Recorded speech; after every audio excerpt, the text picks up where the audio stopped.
Hey guys, this is Deepak again, and in this video, I'll cover some important concept of step function, important concepts related to what are the parameters, how parameters are passed and processed. So let us get going. So you have this is like an JSON object that you use as parameters, right? So you have all these parameters like command, data, and it has to underneath that there are two parameters like value 1 2, and in your this is your step function. In that you give the input path. So what is your input path? Input path over here is dollar dot lambda. So the dollar becomes the entire object, the input JSON object. The entire object is your dollar. So this is your entire object, and underneath that the lambda element is what is actually getting passed in as input. So understand, to pass a parameter, first say dollar dot the actual location. So in case if you want to pass only who as the parameter, so then you would actually give dollar dot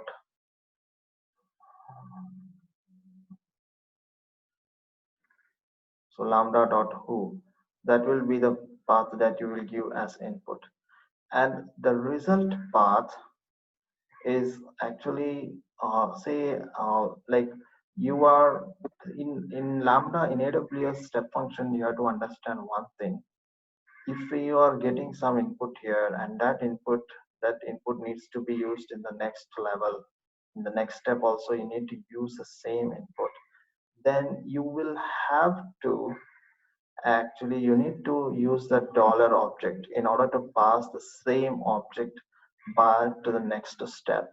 So if data is something that you want to pass it to the next step onwards to the next level, so if this is state 1 and output of state 1 will be sent across to the next state, right? So this is my state 1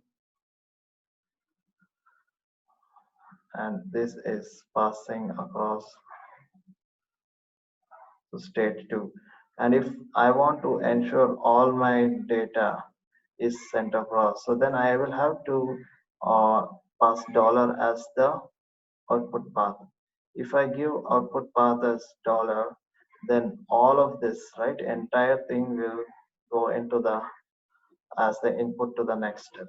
But if I want to only pass the data element, I can say dollar dot data, right? So in this case, only this data will pass. But in case I want to pass the data along with some other information, so how I will use the result path.